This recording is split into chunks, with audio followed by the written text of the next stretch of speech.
পানি যত কমছে তত স্পষ্ট হয়ে উঠছে সুনামগঞ্জের ক্ষয়ক্ষতির চিত্র।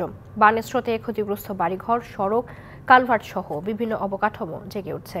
ঘরে ঘরে ফুটে উঠছে বন্যার ক্ষত। ঘরবাড়ি ক্ষতিগ্রস্ত হওয়ায় অনেকের বাড়ি ফেরার অবস্থাও নেই। সবাই এখন তাকিয়ে সরকারের সহায়তার দিকে। ঈদের আগের দিন হঠাৎ টানা বৃষ্টি ও পাহাড়ি ঢলে সুনামগঞ্জে বাড়তে থাকে নদ নদীর পানি। এতে ডুবে যায় সদর, তাহিরপুর, দোয়ারা বাজার, ছাতক ও মধ্যনগর সহ 12 উপজেলার নিম্নাঞ্চলের বসতভিটা ও রাস্তাঘাট। পানিবন্দী হয়ে পড়েন ওইসব এলাকার প্রায় 10 লাখ মানুষ। ঈদের দিন জীবন বাঁচাতে অনেকেই বাড়িঘর ফেলে প্রাণ নিয়ে ছোটেন আশ্রয়কেন্দ্রে। নিম্নাঞ্চলের বসতভিটা থেকে পানি কমায় যারা আশ্রয়কেন্দ্রে উঠেছিলেন তারা এখন ফিরছেন নিজ বাড়িতে। তবে পানি নামলেও দুর্ভোগের শেষ নেই বন্যা দুর্গতদের। ক্ষতচিহ্ন রয়ে গেছে ঘরে ঘরে। কোথাও কোথাও জমে থাকা পানি থেকে দুর্গন্ধ ছড়াচ্ছে। কাদা স্বেচ্ছেতে ভিটে ভেঙে গেছে দেয়াল। বাড়িতে থাকা টিউবওয়েল এখনো পানিতে তলিয়ে রয়েছে। পানি আছে, আমরা বড় কষ্ট মেয়ে আসলাম। পানি কম লেগে দিব, কাদা আছে ঘরের মাঝে।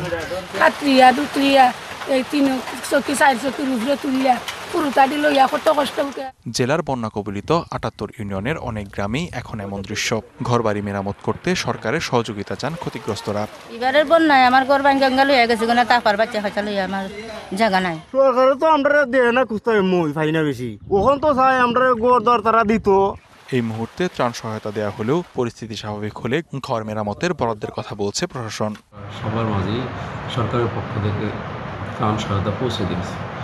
এই পর্যন্ত সুনামগঞ্জে নগদ 20 লক্ষ টাকা ত্রাণ সহায়তা হিসেবে পাওয়া গিয়েছে, যেটা আমরা উপজেলাগুলিতে বন্যার তীব্রতা অনুযায়ী আমরা উপবরাদ্দ প্রদান করেছি। পরবর্তীতে যারা বন্যায় ক্ষতিগ্রস্ত হয়েছে স্থায়ীভাবে তাদেরকে পুনর্বাসনের উদ্যোগ নেওয়া হবে। পানি কমায় বাড়ি ফেরা শুরু হলেও এখনও বিভিন্ন আশ্রয়কেন্দ্রে আছেন প্রায় 10,000 মানুষ। DBC news desk.